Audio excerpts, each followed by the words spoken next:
Obladi, oblada, life goes on. La la la la la, life goes on.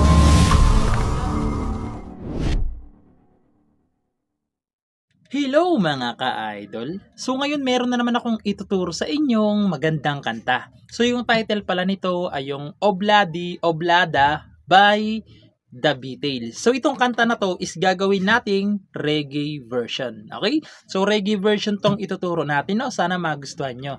So dito pala sa reggae pattern natin is magiging dalawang klase. Okay? Dalawang klase yung magiging reggae pattern natin. So dito muna tayo sa isa. So yung isang reggae pattern natin is ganito. So magbe-bass kayo. So tandaan nyo itong mga ka-idol yung pag-bass kasi maraming nagko-comment na nahihirapan daw sila sa pag-bass, no? So pag magbe-bass kayo rito, ganyan, tamaan nyo lang yung string. Parang ito yung gitna na daliri nyo, tatama nyo. Ganyan. Ganon siya. Yan. Ganon yung pag-bass sa kanya. Tapos i-strumin nyo pababa. Tap sa string, i-strum ulit pababa. Okay? Kada chords, dalawang beses nyong gagawin yung reggae pattern na yan. Okay? So, kada chords, dalawang beses. Pag may open-close parenthesis naman yung chords, ganito na yung pangalawang reggae pattern natin. Ganon pa rin yung, pag-bass, kasama pa rin yung string. I-strumin nyo pababa. Tap sa string, i-strum pababa ulit. Okay? 1 times na lang. Okay? Isang beses nyo na lang gagawin. Okay? So, ide-demo ko. Pag yung chords may open-close parenthesis, ganito na lang yung reggae pattern nyo. Lilipat na. Okay, ulitin ko kasi hindi tinamaan. So, ganito. Lilipat na kaagad. Okay? Pag walang open-close parenthesis yung chords, dalawang beses na. So, ganito na siya. Isa pa. Tsaka na kayo lilipat. Okay? Yan yung reggae pattern natin. No? Sana naintindihan niyo yung reggae pattern natin. So, proceed na tayo dito sa kanyang whole verse. So, dito mga ka-idol sa whole verse, pag sinabi kong whole verse, tuwing papasok yung verse, ito na yung chords nyo, no? So, yung chords dyan, makikita nyo may open-close parenthesis na yung ibang chords, no? So, yung chords is A. Ayan, A. So, yung A, nasa 5th fret lang naman yan nakabar. 1, 2, 3, 4, 5. Ibabar nyo dyan. Yan. Dito naman sa kanyang 6th fret, 3rd string. Okay, 3rd string. Sa 7th fret, 5th string, tsaka 4th string. Ayan yung A na gagamitin natin. Sunod is E.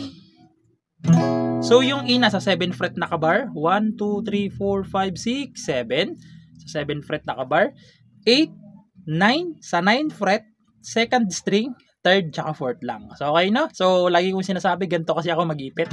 So, depende sa inyo kung ganito, kung mas saan kayo sanay, no? Ayan, E, E. Ayan, E.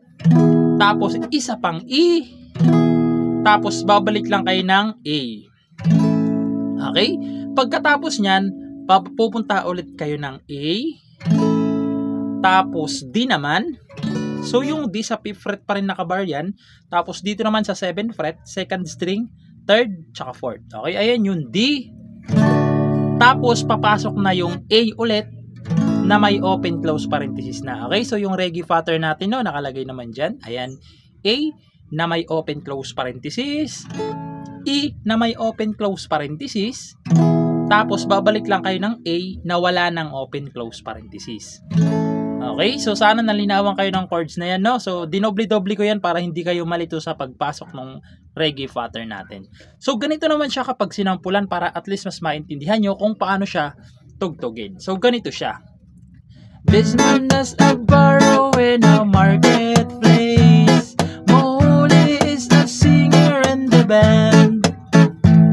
This man say to Molly, girl, I like your face. And Molly, la la la la la la la la. Tapos, papasok yung chorus. Obladi, oblada. Papasok yung chorus na yun, no?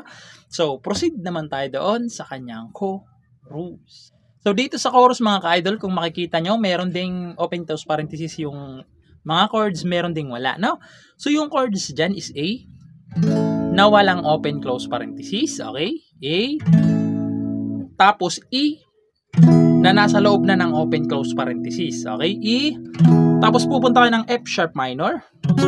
So, yung F sharp minor na gagamitin natin, pwedeng dito, pwede rin yung dito. Okay? Pero dito ituturo natin kasi mas malapit sa E. Okay? F sharp minor. So, nandito siya nakabar. Ayan, para malinaw, no? Ayan. Bilangin lang natin. 1, 2, 3, 4, 5, 6, 7, 8, 9. Okay? Sa 9th fret, ibabar nyo lang. Dito naman sa 10th fret, second string. Okay? Sa 10th fret, second string. Sa 11th fret, 4th string, tsaka 3rd string. Okay? Ayan yung F sharp minor na gagamitin natin. Okay? Na nasa loob ng open close parenthesis. Tapos babalik kayo ng A na nasa loob ng open close parenthesis. Tapos E ulit na nasa loob ng open close parenthesis. Tapos A ulit na wala ng open close parenthesis. Okay? Yung mga chords na yan, dalawang beses nyo naman gagawin. Okay? 2 times nyo gagawin yung chords na yan sa chorus. Okay? Dito sa chorus. So, sasampulan ko para mas maintindihan nyo naman kung paano siya tugtugin sa chorus. So, ganito naman siya sa chorus. Obladi, oblada, life goes on. La, la, la, la, life goes on. Isa pa. Obladi, oblada, life goes on. La, la, la, la, life goes on. Tapos, papasok ulit kayo sa verse. Okay? Doon sa part na yun na ano eh. Na, na, na, na, na, na, la, la, la, la, na. Na, na, na, na, na, na, na, na, na. So, papasok ulit kayo sa verse na yun. Okay? So, ganun lang naman siya kadali tugtugin. Sana naintindihan nyo itong tutorial natin, no? At sa mga nagre-request dyan, antay-antay lang kayo kasi kinakabisado muna natin yung lyrics bago natin ituro, no? So, ayun lang. Sana nag-enjoy kayo at nagustuhan nyo itong tutorial natin at good luck sa bago yung matututunan.